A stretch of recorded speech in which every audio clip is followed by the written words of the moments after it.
Okay.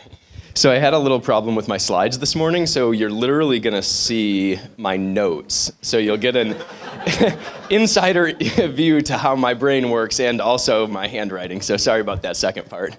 My name's Joshy Orndorff. Oh no. Okay. So that's me. I have a background in physics. That's what I studied. I was a computer science teacher at the high school level for a while, and previously I worked at RChain, so I don't know if any of you have followed that project, and now I'm the new guy at Parity, so I'm just starting now, and I wanted to take this chance to show you guys a little bit about what I'm interested in and what I've worked on, and maybe mention some ways it might be applied to Substrate. So I want to start out with a little review of how UTXOs work in Bitcoin. I think a lot of people are probably familiar with this, so I won't belabor it too much, but basically a Bitcoin transaction does two things. It consumes some old inputs. You could think of them as like euro notes that you're using, and it creates some new transaction outputs, which are like new notes that are being minted. And a note must always be consumed, one of these outputs, I guess is what I should call it, should always be consumed completely. You can't spend like part of one, and the way you work around that is if you have one that's bigger than what you want to spend, you just give yourself a new output for like a change output. So when you start to draw a diagram like this, you get what's called a DAG, or a directed acyclic graph. Although here I didn't draw the arrows on the edges, but they all point downward. And so basically the idea is like some transaction here takes two inputs, consumes both of them, and produces two new outputs. And you know they work like this to make this this DAG of all the transactions. And the ones at the bottom that are still dangling, that haven't gone as inputs into new transactions yet, these are called the unspent transaction outputs. They haven't been spent yet. And when you make a new transaction, in order to use one of these things, I can't just use any one I want. I have to produce a cryptographic signature to show that indeed I own this one and I'm allowed to spend it. So that's just a little bit about UTXOs, and it's going to be relevant soon. So I also wanted to talk about concurrent consensus. So Bitcoin aggregates all of these transactions, the boxes that we saw up above in this DAG, and it aggregates them into blocks. And what happens when you aggregate the transactions into blocks like that is that you impose a total ordering over them. And so that means if you look back through, you can say throughout the history of Bitcoin, this transaction happened, then another one, then another one, then another one, and it's linear. And that actually sort of loses some of the niceties that come out of having a DAG structure in the first place. And so, for example, if we zoom in on this little section of a DAG, you can imagine that if on the left side Alice is paying Bob, and then on the right side Claire is paying Dave, it doesn't matter which one of those transactions happened first. They don't have any dependency on one another, and so there's no reason that we should impose a total ordering over them. So the way this works right now, there's two valid total orderings. We could have the top block, then the left, then the right, then the bottom, or top, right, left, bottom, and both are valid, and there's no reason to decide if you don't have to.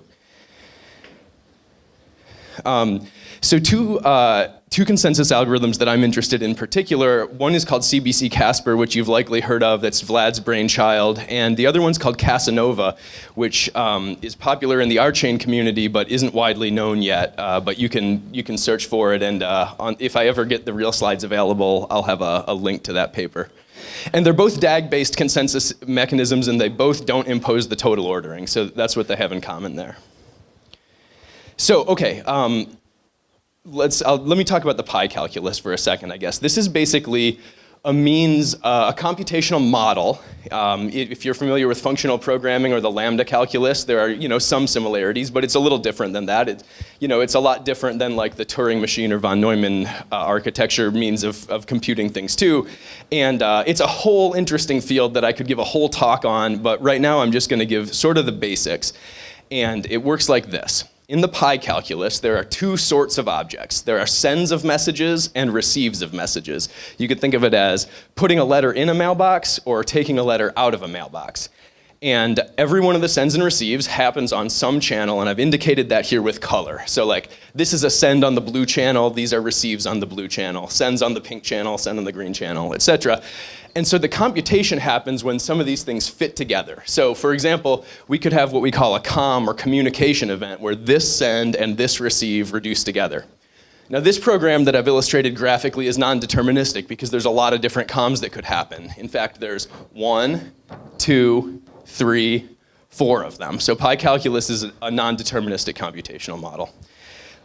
So that's just a little bit of background on that. I haven't yet related it to consensus, but let me try to bring them together now. Actually, let me make sure I didn't miss anything that I wanted to say. So, yeah, so 4 different comms. Someone has to choose which one of them is going to happen. And in the blockchain setting, that would be like a validator or something like that. So validators would come along and say, okay, I see a reduction that can be made, let me make the reduction. And so once you make one of them, like if I say, okay, I'm going to take this send and this receive and reduce them together, they both get consumed, they totally go away and disappear from the diagram. But what they also do is spawn more sends and receives. So you can think of, we usually call it a continuation, or you can think about it like when you call a function, now there's more code to execute from inside the function body. So we can take this PyCalc-based model and we can draw a DAG of transactions just like we did for the UTXOs above. So this looks a little bit more complicated than the UTXO one, but not that much more. And one difference you can see is that my edges are colored now. These indicate the same colors that I had up above, up here. So the rule for spending Bitcoin UTXOs, if I wanted to use this, was that I had to produce a cryptographic signature that shows that I control this thing. Well, that's not how it works in the pi calculus. In the pi calculus, the rule is you have to find a send and a receive that are on the same channel. So for example, if you look at this yellow block right here, here's a yellow up arrow, that's a receive on the yellow channel, and here's a yellow down arrow, and that's a send on the yellow channel. So I don't have to sign over either one of those outputs. I just show that they work together. They're on the same channel and there's an up arrow and a down arrow. So I make that reduction, I consume both of these yellow inputs, and I spawn new outputs. And there's no rules about what kind of outputs get spawned. You can see that here they happen to both be sends, they're on different channels, but they could be all receives, or it could be some of each. You just get more of these outputs. Now, one thing that I haven't really shown in here is that you have to get some initial sends or receives if you ever want to reduce anything in the first place. That's kind of like the equivalent of the Coinbase transaction in Bitcoin. So like this top right guy up here doesn't have any inputs, and this is what represents deploying new code into the blockchain. When you haven't consumed anything that was there, you simply add new stuff. That's like deploying your smart contract or deploying a call to an existing smart contract. I had a bunch of links to these places to get involved. So there's a ton of interesting variants of the pi calculus, and the one our chain uses is actually called the row calculus. None of the distinctions are important enough for this talk in 5 minutes, but they're super interesting, and if you're into computation, it might be worth reading up on a little bit. So here's sort of my thesis. Aggregation throttles concurrency. We don't want to jam all of the Bitcoin transactions into big blocks that contain many transactions because that gives us more ordering than we need. So for example, if you consider this, this little simple system of payments, there's some dependency. It's necessary that this transaction comes after the first one because it uses as an input the output of the first one. So we can't put those 3 in arbitrary order, but there's multiple valid orderings. So for example, this independent transaction on the right could come first in time, in the middle in time, or be the last thing in time, and it doesn't make a bit of difference because there's no interdependence on them. But imagine we've aggregated them into blocks, so if you imagine those bottom 2 transactions are both in one block, like I've shown in blue here, now we no longer have the option of considering this rightmost transaction having happened first, because they're in this sort of same block together.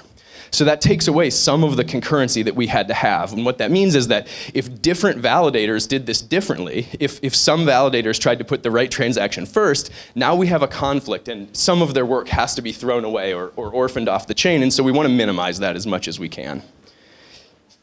So the solution is to make your blocks as small as possible. Now, I don't mean that in the sort of like 1 megabyte limit, Bitcoin small block kind of way. If I had my dev machine, you'd see my Bitcoin Cash sticker, and no, I don't feel that way. What I want to do is make the block small, but still scale up the total throughput of the network. And so what that means is we don't want a block time anymore. We want these reductions of our pi calculus terms to happen as fast as possible. As soon as any validator sees a valid reduction, they make that reduction, they send it out to the network, and that's a whole single transaction block. And that way, the only time we have to impose ordering is in situations like this, where there really is, where you're consuming the output from a previous transaction. There's no other ordering imposed. And so the thesis here is that Bitcoin is super cool because it uses UTXOs, and we've got enough experience now comparing the UTXO model to the account-based model, and we know the strengths of UTXOs.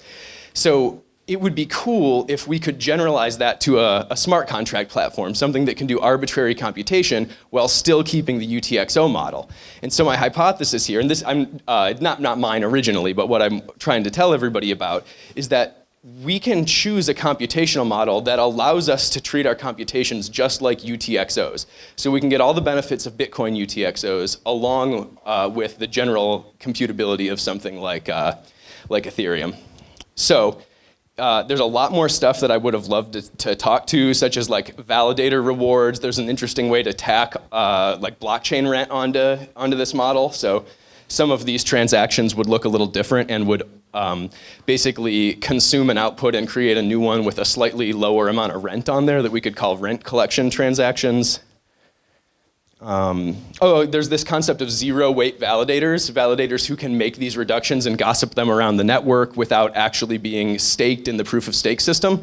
So then when you have a piece of non-deterministic code, but you have a specific reduction that you're looking to happen, if you have to send your code off to a validator, that validator is going to choose one of your non-deterministic reduction paths. If you have a specific one you want, but don't have any money to stake to be a validator, by being a zero-weight validator, you can still make your own reductions and send them around the network. Validators will likely build on those blocks because they didn't have to do the work of finding the reductions. You did it for them, and that way you can economically incentivize them to make the reductions that you want. There's other cool ideas about running multiple instances of a consensus protocol at the same time, like you can think of different sets of bonded validators. And there was a really cool discussion I heard recently about how to get time in the blockchain that's different from just having validators inject it as like an inherent, and it has to do with error correcting codes. There's a link to a paper I wanted to put there too. I think it's called Error Correcting Codes and Their Relationship to Distributed Agreement, or something really, really similar to that.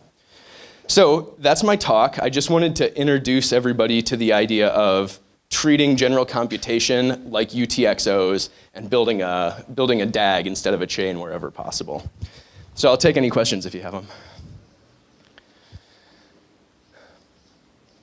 Okay, cool. Well, thanks for listening, everybody. Cool. Thanks, Joshy.